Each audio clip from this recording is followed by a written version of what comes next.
and welcome back. Making cities in this day and age is often done blindly, and for good reason. Cities are complex and the interplay between people, nature and technology is complicated. Is there a cure for this blindness? Can we see where we are going? Perhaps technology can help so we can develop places better and faster.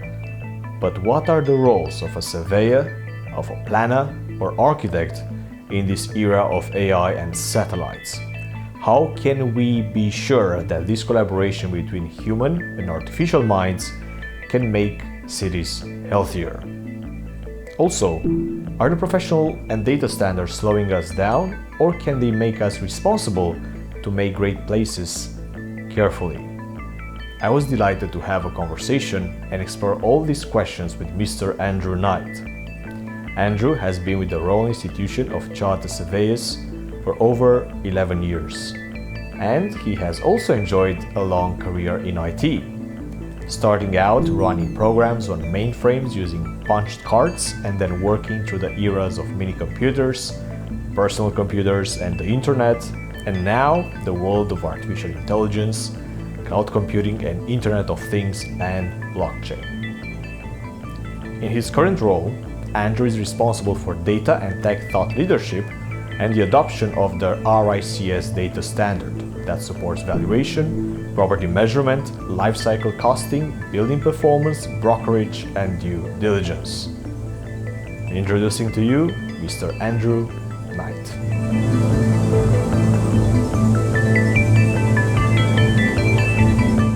Thank you for joining us, Andrew Knight. It's a pleasure to have you here and discuss about the potential of improving the building environment with new technologies and new ways of doing things.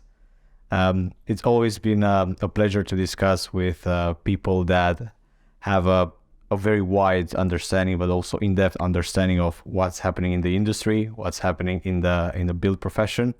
And not only build profession, but also what are the implications to the natural environment, in some cases even to public health. So we're talking about the convergence of those multiple technologies, satellites, quantum computing, sensors, geospatial data. What do you think that the future will show us in the next years as a result of those combinations of technologies? Well, I think for me, what fascinates me is how historically, and to a large extent still, the built and natural environment has been very short of data. I think it's perhaps a cliche to talk about it in that sense, but we still, although there have been huge advances, we don't have, or haven't until perhaps recently, had enough data to plan, to analyze, to manage places and cities. And I think particularly now with such drivers now, such imperatives around net zero and kind of the social value, the social economic ways we want to value cities, I think we have a huge opportunity now because, as I say, historically we've lacked data, and now we have a variety of data sources.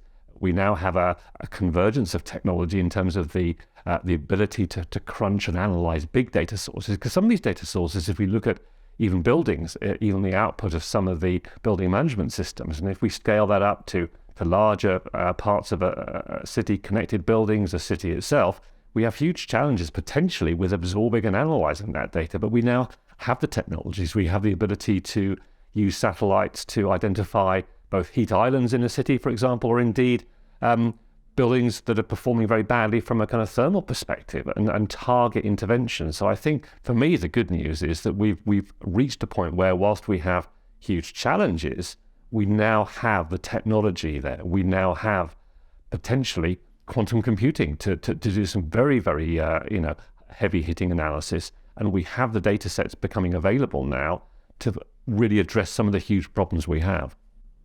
That's a really good insight. You mentioned thermal imagery. I know that there are some satellites that are about to be launched looking at high resolution data. And we also have satellites that can capture video right now with quite a high precision. So it's really interesting to see how those kind of combinations of both observation, high definition observation with multispectral, with thermal imagery, even with radar, when combined with AI, and with the emergence of the metaverse, we had a good discussion about the metaverse a few episodes ago, how those things can produce value for the build environment.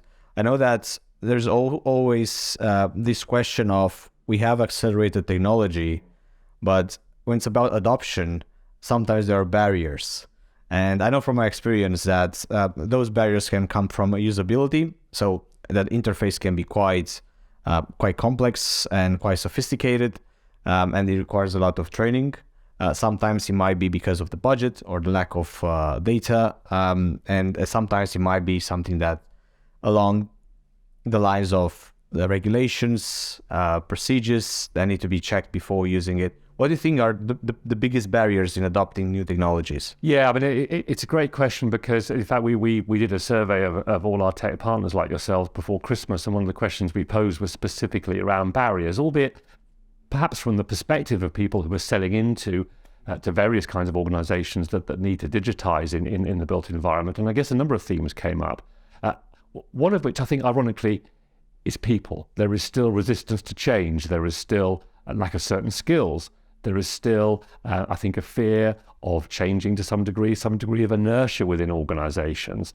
But I think if we look at the technical side, I think for me the optimistic piece is that technology is becoming easier to use in terms of the visualization. So I think it's important that we make sure the technology is, and it's become a cliche to say this, but it is easy to use and intuitive.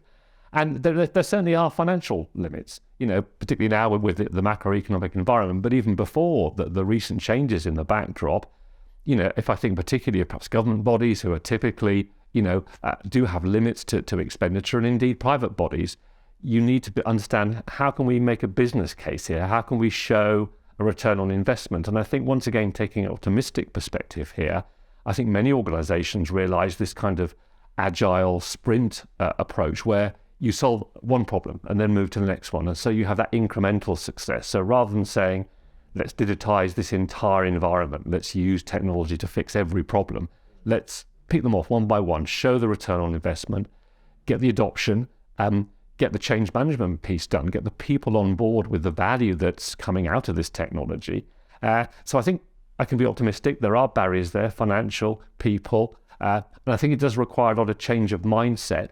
And I think also, and we may touch on it later, that there can sometimes be a reticence that technology, and this is a very old story, in various waves of technological advancement, is going to replace people's jobs.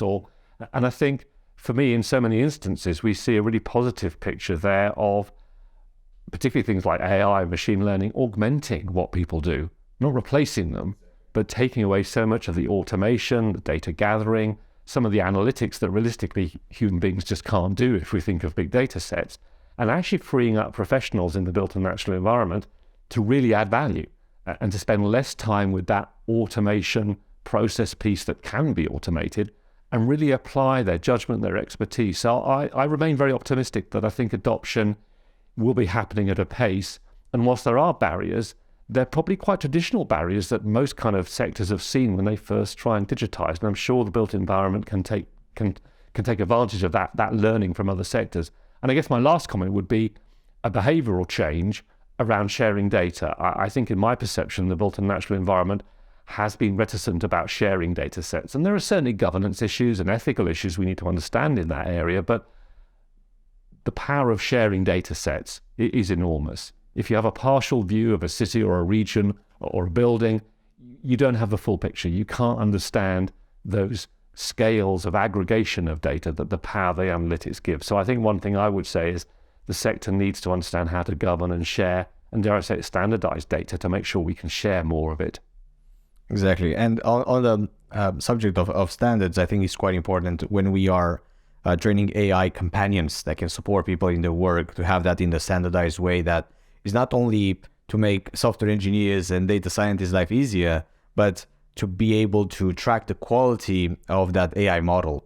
We see what's happening right now with text-to-text AI generators, text to objects, text to images, and very often the idea of licensing, the quality of data that was used for training is often questioned.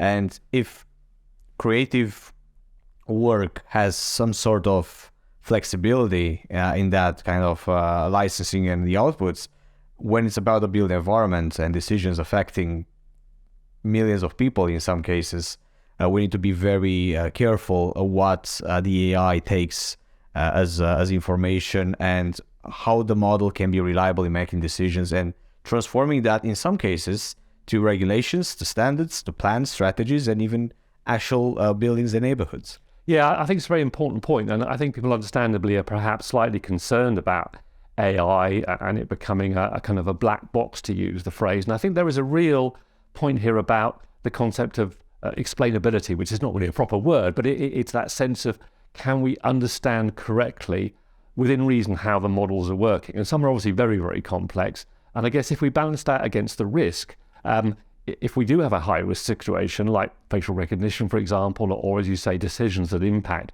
people in a really significant way, I think AI should be explainable. We need to understand how was it trained, what kind of data was used to train it, and indeed have a proper governance around the development, calibration, operation of these models. Because as we've seen in certain jurisdictions already, and we're particularly kind of concerned about the kind of valuation process, which often now is used using machine learning or certainly quite complex linear regression and other statistical approaches, that we've seen bias creeping in, whether that's racial or based on other demographics. So it's really important that we do govern AI. And it's not, I think, a sense that humans have to necessarily second guess the decisions that AI make, because AI will actually take bias out of certain decisions, which I think is good.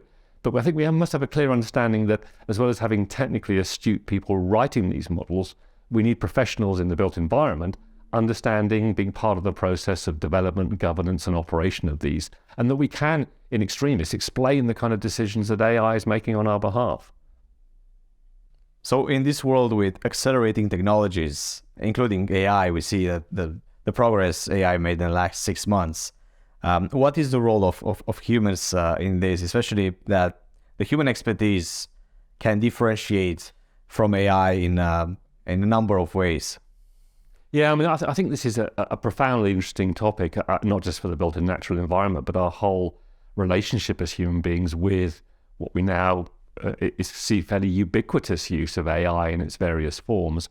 I guess it doesn't help that AI is such a wide-ranging term in terms of the capabilities, on the sense that if you look at the kind of risks involved and the way it's used, I think we're all fairly comfortable with Netflix suggesting what we might want to watch next in terms of a movie, not just based on what we've seen, but the kind of emotional triggers that a certain movie might have. But obviously at the other extreme, we have AI making decisions about the value of properties or lending decisions, and obviously within the built environment, many decisions that might affect planning or the way we run buildings that directly affect us.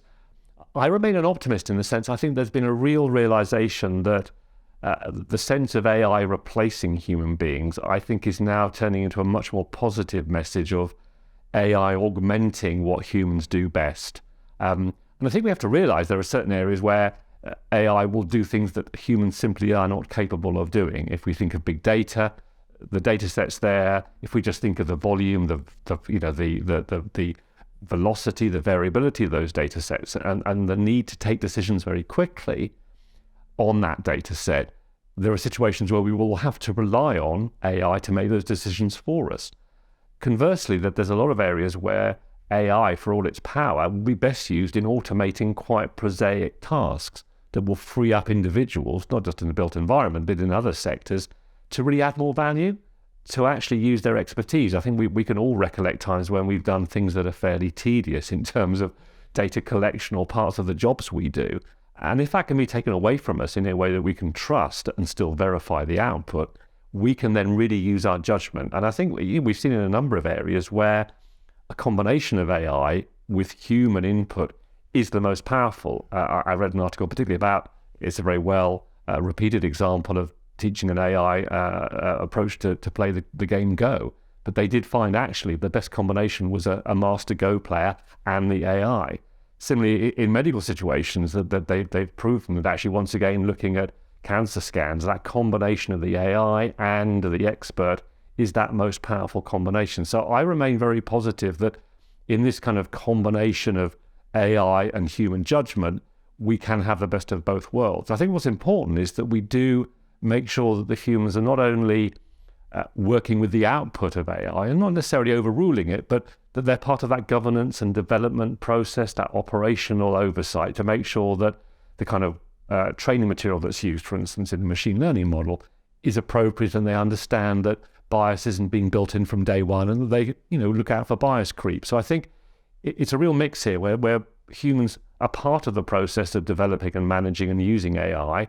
They shouldn't necessarily override a decision. I mean, you could think of an example where even in the built environment, you might be using AI for recruitment, and you wouldn't want to necessarily put the bias back into the recruitment process that your AI engine has very cleverly and been trained to take out. So it's not a case of overruling AI, but I think having humans in the loop, as part of that loop at various stages, to make sure they're working hand in hand with AI. So I think I'm really positive. I think really we've seen this kind of emergence of this sense that this is not about replacing human beings.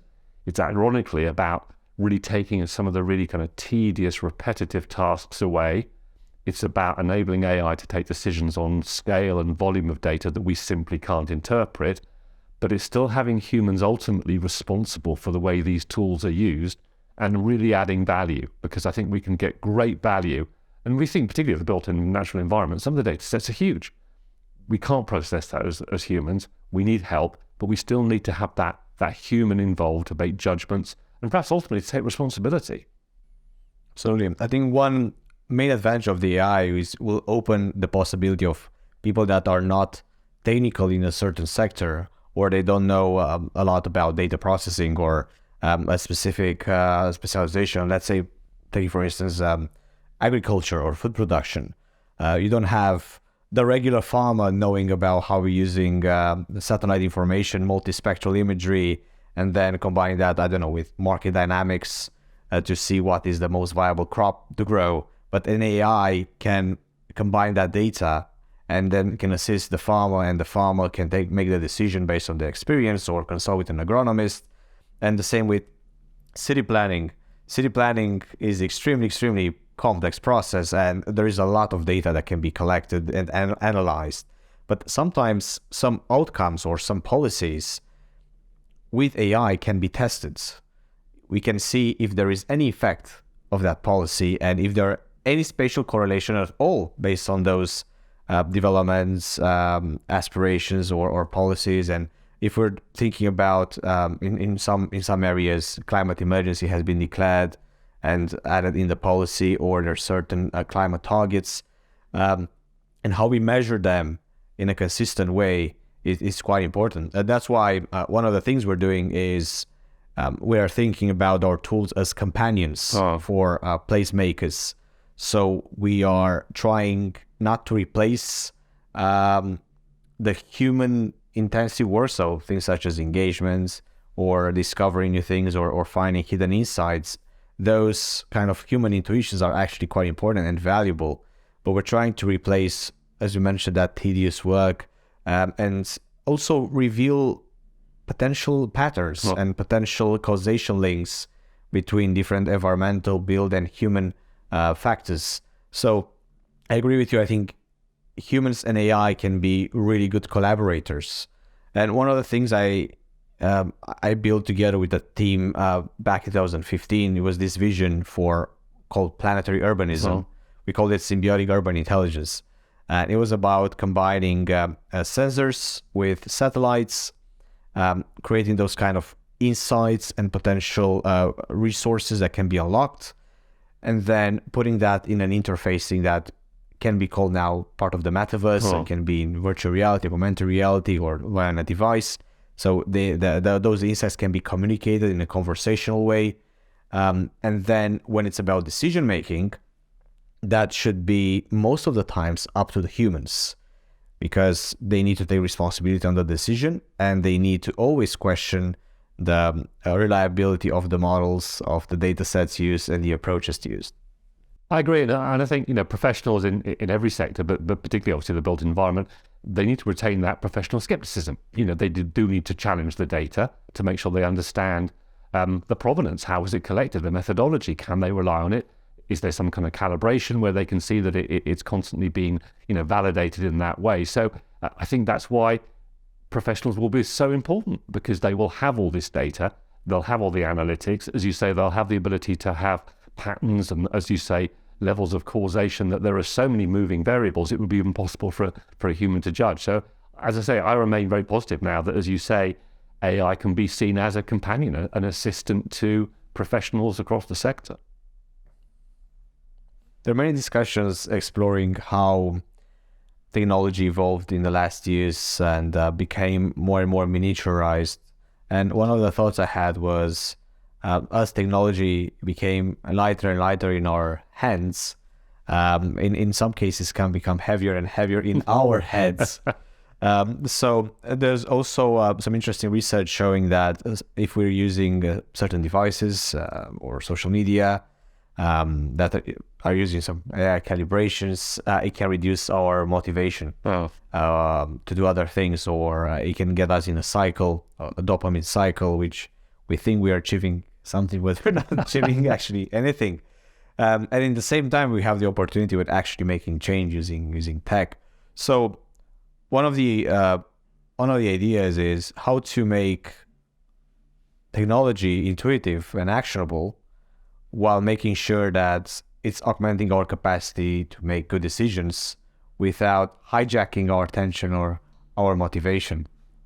Yeah, it's an interesting point, that, isn't it? Because, as you say, that dopamine rush, as we all check our smart devices on an incredibly frequent basis, is difficult, because you can get sucked into technology. You can get sucked into the wealth of information. I mean, I'm old enough to remember when you did a degree, you had to go to something called a library, to look up information, and it was a very manual world in that sense. And we are spoilt in the fact that we have so much information, so much power at our fingertips. And as you say, there is a danger that we forget the output, the outcome that we're actually aiming for. And if we move away from the kind of consumer individual with their smartphone into the kind of work setting of decision making and analytics and responsible decision making, we do need to balance that seductive nature of technology with the day job, with the outcomes here. And I guess for me, it's around understanding that clear laser focus on particularly some of these existential issues we are facing now around building sustainable cities, placemaking, the effects of the pandemic, and the fact that we're changing the way we work, the impacts that are being felt in health services, for example, and some of the kind of the downsides, obviously many downsides of the pandemic. And if we think of particularly emissions and net zero, and we'll probably talk about that in a minute, we really have got some incredibly important things to deal with here. So we need to make sure that tech provides, as you say, intuitive information in a way that actually doesn't suck us in. And perhaps this is a warning about perhaps too much immersive technology. We obviously see the benefits of virtual reality, augmented reality, the metaverse, whatever the shape of that will be. But we need to remember that we live in a real world, and we need to use the technology and almost turn it off at occasions and say, okay, let's go back to a human-centric meeting perhaps, and say, okay, we've got these inputs, we've got the technology, perhaps we have a screen up there that's giving us this dashboard, but we have some decisions here to make. We have to think about the outcomes, our responsibilities to our stakeholders, what we're actually paid to do. And so I've always believed that technology shouldn't be an end in itself. It's a tool, and it can be seductive, it can be exciting to use, and we're all very, very, very well enabled now with tech, but we must keep going back to what are the outcomes. And I think what's useful here is perhaps, as well as these existential threats around the climate, this sense of social value and social outcomes, and the fact the built environment is where we work, we live, we play, we go to get healed. And we've got to keep thinking, what are the impacts? What are we actually trying to do here? And yes, what tools do I have at my disposal? And so those tools should be in the same way that we expect the apps on our smartphone to be intuitive and easy to use, whether it's Google Maps or my banking app or whatever it may be. Technology in the workplace has often, I think, fallen behind the kind of usability we see in our personal lives. If we think of the ease of use of some of the big consumer websites, they're much easier to use. I remember at work being taught to use the system to book rooms. I had to go on a training course, and I thought, well, I've never been on a course to buy from Amazon. So I think we're missing something here in terms of the UX design there. So I think there's certainly a role for technologists to make sure that their interfaces are incredibly intuitive. And we need to think about the kind of The fact that people also have different learning styles. Some people want to see lots of numbers and statistics. Others want to see more visual output. So I think we need a mix of outputs potentially with some data points. It isn't just all about visual. Some people will prefer a more kind of almost spreadsheet type view of the world. So I think we need to think about multiple ways of accessing the data. We do need to think about visualization. If we think of planning and placemaking, by definition, these are visual spaces. We need to be able to walk around them and understand them and model the effects of decisions we might make. That's one of the powers, I think, of what we have now with big data and AI, is that kind of multiple Monte Carlo where we can play around with lots of different variations. What if we put the railway station there? What will that affect in terms of traffic flows and pedestrian flows and an impact on the broader environment? What will it look like if we build it 10 or 20 stories high? How will that affect the shade and the ability to put PV cells on other roofs? So there's lots of ways we can play around visually, but it's how do we as humans almost step back from the technology and the data and then say, okay, as part of the technology, part of the output, let's make decisions, let's be responsible. So I think it's like so much of this, it comes back to a human challenge of how do we kind of stop the tech and go back to, right, let's talk to the stakeholders, let's understand and reframe again and refocus on the outcomes we're actually producing here. Yes, and this is a really important point. In developing tech, I observe in many cases some technologies have very convoluted and complicated interface that requires a lot of explanation and training. But I think one of the most successful tools can use a lot of neuroscience insight. So the idea that the front end, the interface, is as important as the back end because it bridges the gap between intuition to action. Like understanding what's happening there, what that means, what's the meaning in terms of the insights, and then how people can take action based on that, and how trustworthy is that scenario planner or that map or that visualization. I think this is especially important in the context of the UK. If we're looking at the planning white paper, putting more emphasis on digital and machine readable data sets. Traditionally, there were a lot of plans, and there still are many local plans and a technical evidence base that is using a lot of text and tables, few maps, sometimes done by a GIS officer, but by bridging the gap between capability of planners to understand advanced insight in an intuitive way and presenting them interactively, it will probably open more opportunities, not only to have plans that look fun and exciting or legible and accessible to other people, but also plans and ideas that can be combined with other departments, other sectors. If we're talking about surveyors, if we're talking about architects, developers, and also creatives and third sector coming in, having those things integrated in interconnected platforms that can bring probably even bring faster outcomes in terms of development at a better quality, because we'll have the chance to get more input from multiple people. Yeah, I think you raise an incredibly important use case there, that whole kind of planning process, planning and development, because I think we clearly want the planning process in the UK to move more quickly, but not at the risk of damaging outcomes and not having the proper stakeholder engagement.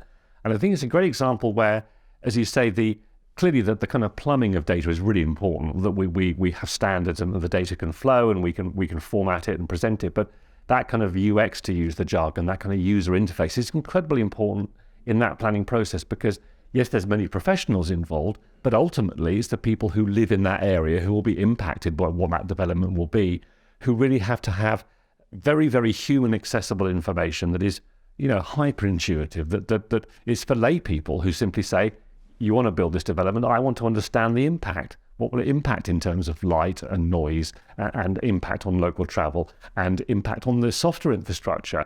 Can you show me how we're going to work with GPs and have enough social services available in that sense? And so it's about making sure that information is presented in not a patronizingly simple way, but a way that a whole range of stakeholders will have to consume, who don't want to be thinking about the technology. They're just thinking about the social impact on them.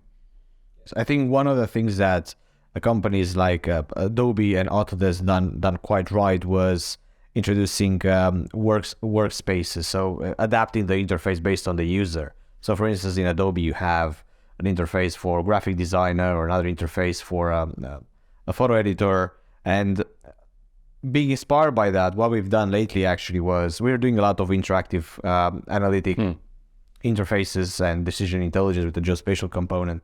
And more recently, what we thought about was we should not have an interface that is necessarily understood by everyone, but we should have a workspace for each type of user group. So let's say if it's a public health app, you want to understand the environmental factors affecting public health, you should have an interface for the general public with very simple terms, nothing technical, so they can understand what is the impact for a certain health condition, for instance. But we also have a different interface for a general practitioner or a health specialist, which puts that information in technical terms that they can include in their reports, or they can have an understanding how they can enhance their diagnostic and treatment process. And then we also need another interface for planners, designers, surveyors, decision makers, where the analytics are not enough. We need to add layers about, for instance, planning constraints. And DELYDE done a great job of providing open planning data layers now. So by being able to plug in those via API, you have a trusted source of information showing the kind of constraints and the situation out there, combining with other government agencies and departments' data, such as on the survey, and then coming with the analytics that can be tested. And then when you have an inspection or consultation, you can actually demonstrate how those things are coming together and what was the data behind it, where is that coming from, how it was processed, and made in a way that can be actually used. So that's quite an important aspect. Yeah, as you said, I mean, that's a great example where you have that multi-layer potentially, where you'll be overlaying, as you say, planning constraints, flood risk, title information. You know, that's a very good example, I think, of where very clever, simple layering of information could be very complex for one stakeholder, or could be quite simple for another. It could just be simply, well, here's the building, this is what it looks like in your space, and you could overlay those other things. I mean, I think potentially you talked about interfaces for different job roles. I mean, you could wonder whether potentially if you look at the kind of neuro-linguistic programming aspects of the way different individuals react to data, you could imagine almost people tailoring their own experience to the way they like to absorb information, whether it's more visual, whether they like to see it in a more, numeric way, or they might even want an audio description. They might just want a more verbal way of explaining a particular development. So I think we need to think potentially of that ability to really, really customize the way people can access information to that very kind of personal level. So in the age of artificial intelligence, of emerging quantum computing, maybe soon enough, viable fusion energy, satellites, sensors, what is the role of the professional and technological standards, especially from the perspective of the wonderful things RICS is doing, and also in the context of emerging UK net zero building standards, and what are the expectation of professional standards in this changing climate right now? Indeed, I mean, for me, I guess it's a recognition and an awareness that actually, despite all this data and technology, we still live in a real world where we need professional standards. If we think of the conduct side of things, we still expect professionalism, accountability, liability to be taken on, responsibility, issues like conflicts of interest. So, whilst we can get very excited by the data, the tools, the technology, we're ultimately talking about the effects on businesses and people here, of the decisions we make, the tools that we use, the approaches we take. So for me, it's critical that we kind of almost don't move away from the understanding that we do need to have professionalism. People are making responsible decisions, should be held accountable, there should be rules of conduct. Then if we think of the technology world, we need standards more than ever because of the dreaded words of interoperability. We have lots of data sets that are currently siloed, that don't talk to each other, where we call the same items of data different names. So there's a real drive and importance, I think, to get some consistency around the way we allow data to flow around and be structured in a way that they can move from system to system in that dreaded phrase interoperability. So at a technical level, I think we need, across the built-in natural environment, some real technical standards on the way data is shaped and formed and governed. We need standards, as we've discussed, around the way AI is managed and governed. So we do need those technical standards. If we're going to get information coming out of sensors and satellites, eventually that has to become into a machine readable form that can flow around, and that various products and systems can interpret that and read them in, because we want to continue to have innovation and creativity with lots of people bringing products into the market. But what we don't want is lots of data silos being built, lots of walled gardens where we can't extract the data from one to the next. And I guess at a very simplistic way, we kind of need that open banking approach where data can move around and be accessed in that ethically controlled way. So technically we need those standards.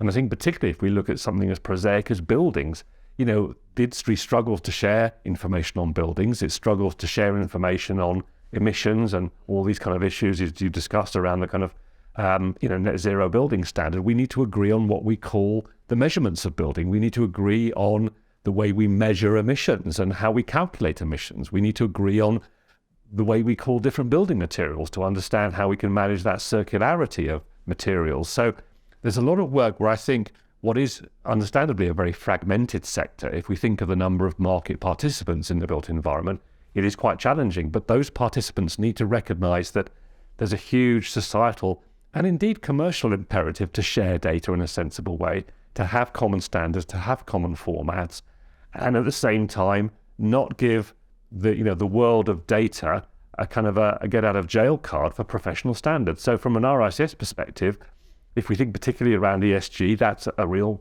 perhaps a mess is too strong a word, but there's lots of metrics out there. It's quite a confused world. And I know market participants want data on the ESG performance of their assets, and we need some standardization. We need some agreement on what the metrics are. So we do need standardization, both at that very technical kind of machine level, but also at that almost that taxonomy of what do we call things? Can we agree on what we call the various attributes, both geospatially, in terms of land, in terms of buildings, in terms of infrastructure, so we can communicate and use the same words. And I say, let's not forget conduct. Let's not forget the professionalism, the accountability. As I say, the cyber world, in my view, is not a get out of jail card. It's not parallel in the sense that it has to exist within jurisdictional regulations. It has to exist within professional body regulations. So I think it's really important that we have standards.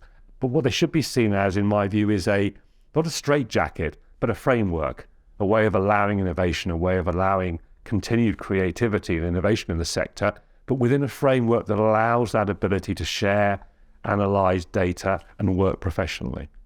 Absolutely. And I think very often there is this misconception that standards are limitations.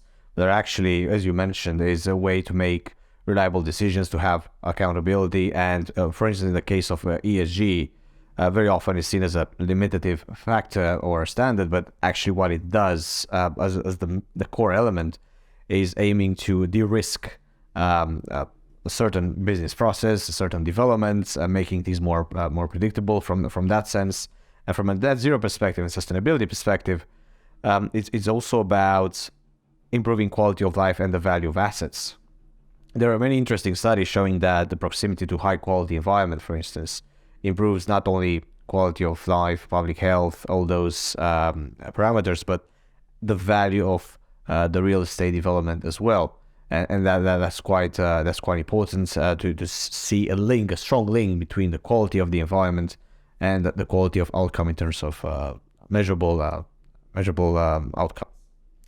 No, sort of building on that point, one of the areas where obviously we and other bodies are looking at is this whole ability to actually calculate social value. Can we put some sensible numbers that once again have rigor and can be justified on the kind of social value that you can create when you're doing placemaking? Because one can perhaps instinctively understand that, but when you're looking at appraisals and viability, I think it's really important that we begin to really understand not only the value that would accrete to the asset itself, perhaps in increased rental and capital value, but what are those values that are going to accrete to society as a whole in terms of perhaps reducing crime, in terms of perhaps creating jobs that aren't created within the asset, but are created within that place. I think there's a real importance there to have standardized methodologies that set some principles about how can we value that in a way that's repeatable, that we can trust it, and can be used to justify projects that perhaps on their own wouldn't be justifiable from a financial perspective, because we do need to think of that added value. So once again, standards can help. They can help with how do we value those things? How do we have a reliable, professional way of actually calculating that value both to the asset and to society more broadly. One question I like to ask very often is, imagine you have a portal to 2050. You're using the portal, you're going on the other side. What do you see? How the world looks like in 2050? I still see challenges. I see that if we think particularly about climate change, I see us in a world where we've had to adapt some of our assets. We've had to make them resilient. I would hope we're in a world where we have really come to a point where we're hopefully not adding more carbon and other greenhouse gases into the atmosphere.